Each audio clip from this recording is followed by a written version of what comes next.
A warm welcome to Philosophy Live. My name is Armelle Young. I am a student and tutor of the School of Philosophy and Economic Science. And today I would like to introduce you to a remarkable woman whose life and writings provide timeless lessons on resilience, on the power of love, and on the ability to find inner peace. And her name is Etty Hillesum. Here is a picture of her. Etty Hillesum. She was a Dutch Jewish woman. As you can see from her dates, she lived during the Second World War, and her life was tragically cut short at Auschwitz in 1943. But the insights she left behind in her diaries and letters are profoundly inspiring. She was a highly intelligent, modern, independent young woman. We can see in her diaries, sensual, passionate. She was fluent in several languages, studied at the University of Amsterdam, deeply interested in literature, psychology, spirituality. But what makes her story so remarkable, it's not her intellectual abilities, but her journey from a self-absorbed young woman to a profound spiritual thinker and compassionate humanitarian, and this in the middle of the horrors of the Holocaust.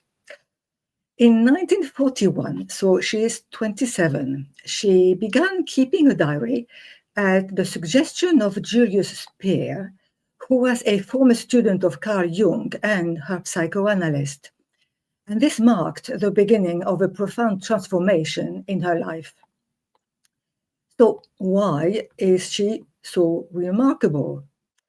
Well, her circumstances were unimaginably difficult.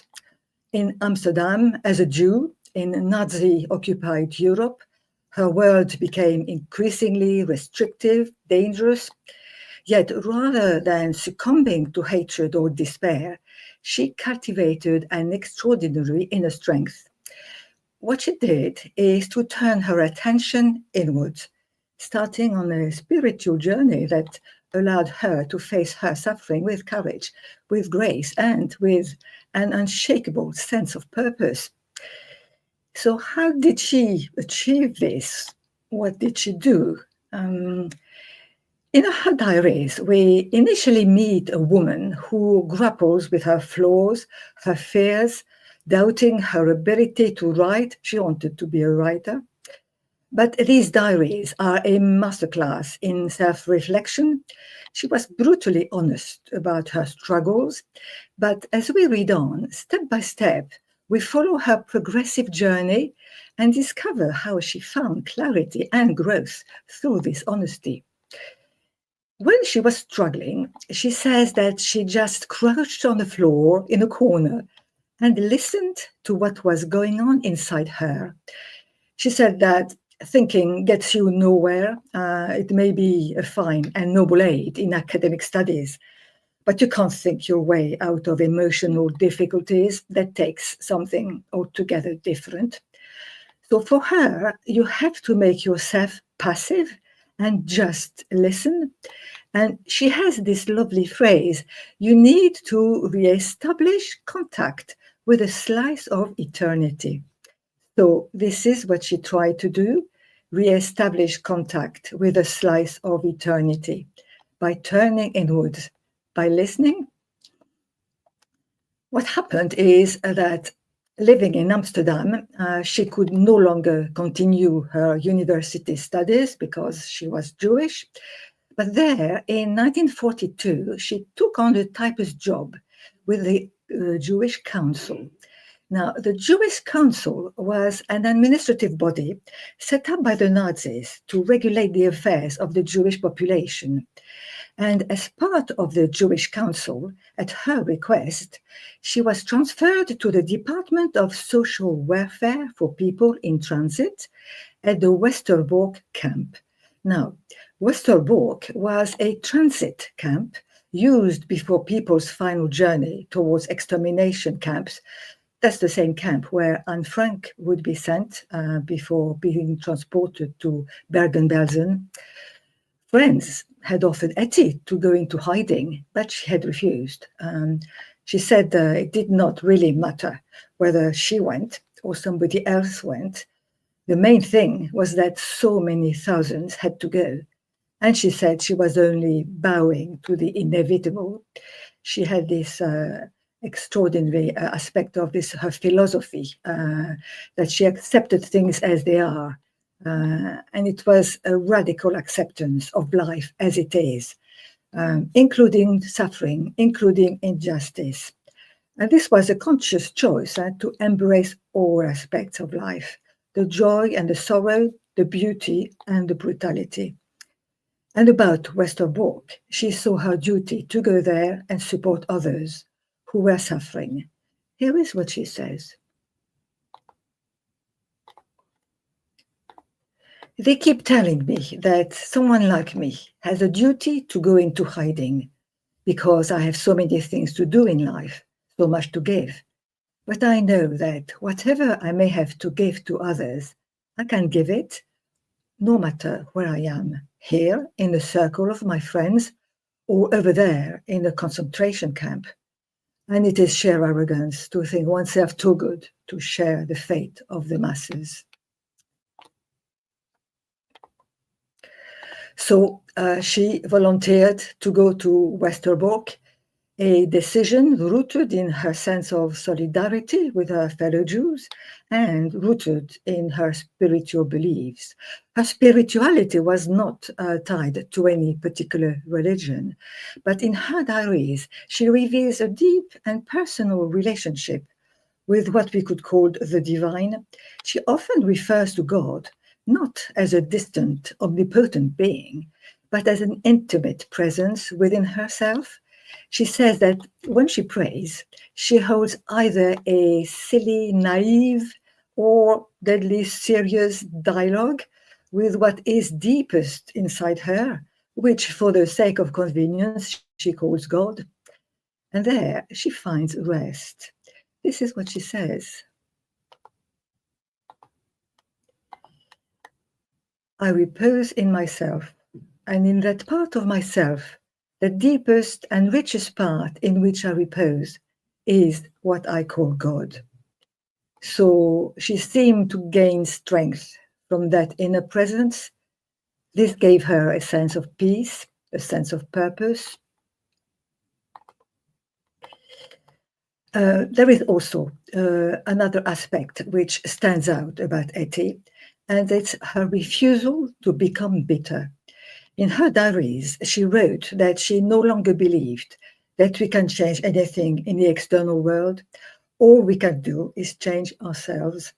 She believed strongly in the importance of cultivating inner peace in ourselves, even in the midst of external chaos. She saw this as a way to resist the dehumanizing effects of hatred and violence. She says this about peace.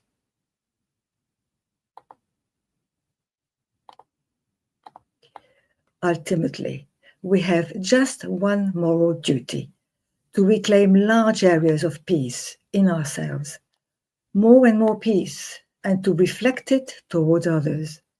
And the more peace there is in us, the more peace there will be in our troubled world.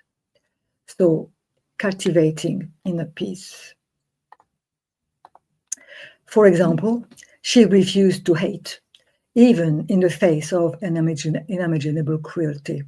And that's perhaps her most profound lesson. She refused to hate the Nazis.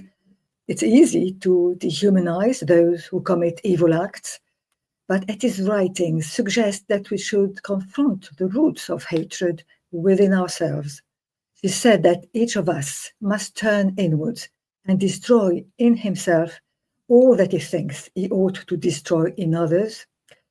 This doesn't mean condoning injustice, but it does mean breaking the cycle of hatred and violence by responding with compassion, by responding with love.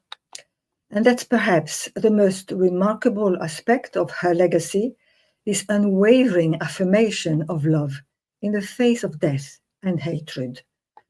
For her, love was not just an emotion, it was an act of resistance. But Together with this unwavering affirmation of love, there is this unwavering affirmation of life. Like her contemporary, Viktor Frankl, who also spent time in concentration camps, she believed in the possibility of finding meaning, even in the most extreme circumstances. This is what she says. I have already died 1,000 deaths in 1,000 camps. I know it all, and I do no longer get upset over new information. Somehow I already know it all. And still, I find this life beautiful and full of meaning, every minute of it. She had this incredible capacity to find beauty in small, everyday moments, even in the middle of great suffering.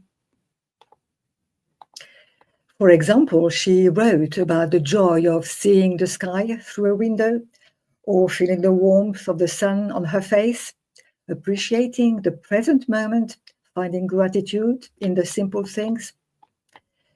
So practically, what actually happened to her?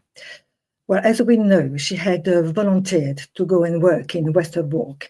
And there she did what she could to bring comfort and dignity to the detainees who were being deported to Auschwitz. And she continued writing her diary and writing letters there.